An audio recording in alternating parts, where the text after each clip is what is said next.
L'imitation de Jésus-Christ, livre 3e, chapitre 34. Que celui qui aime Dieu le goûte en toutes choses et par-dessus toutes choses. Le fidèle.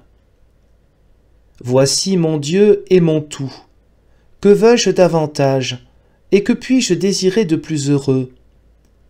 Ô paroles pleines d'onction et de douceur, mais pour celui qui aime Dieu, et non pas le monde ni les choses du monde.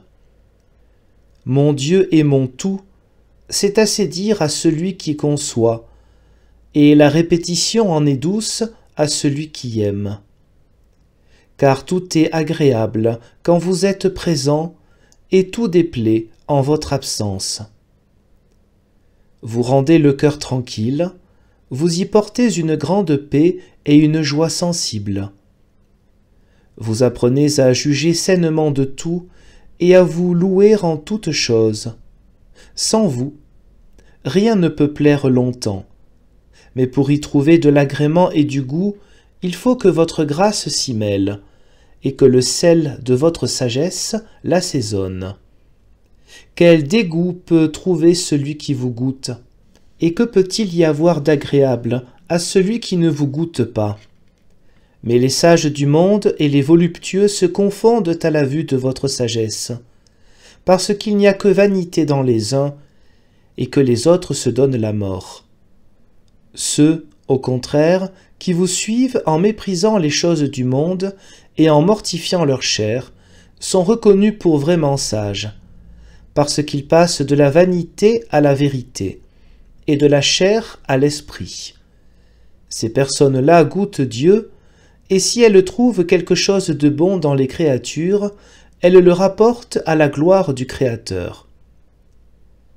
Il y a cependant une grande et très grande différence entre goûter le Créateur ou la créature, l'éternité ou le temps, la lumière incréée ou la lumière qui a été faite.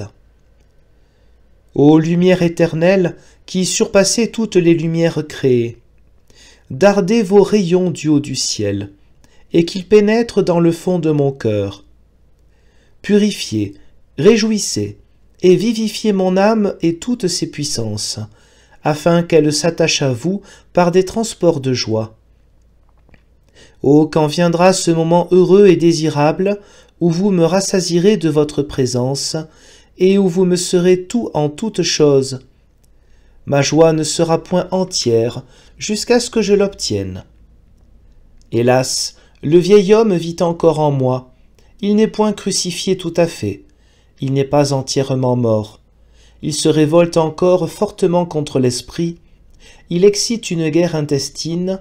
Il ne veut pas que mon âme règne en paix. Mais vous qui dominez sur la puissance de la mer et qui calmez l'impétuosité de ses flots, levez-vous et secourez-moi. Dissipez ces nations qui veulent la guerre, brisez-les par votre vertu. Psaume 88, 10, 93, 26, 97, 31. Faites, je vous en conjure, éclatez vos merveilles, et relevez la gloire de votre droite. Judith 9, 11, Ecclésiastique 17, 3 et 37, 7. Parce que je n'ai d'espérance et de recours qu'en vous, ô Seigneur mon Dieu.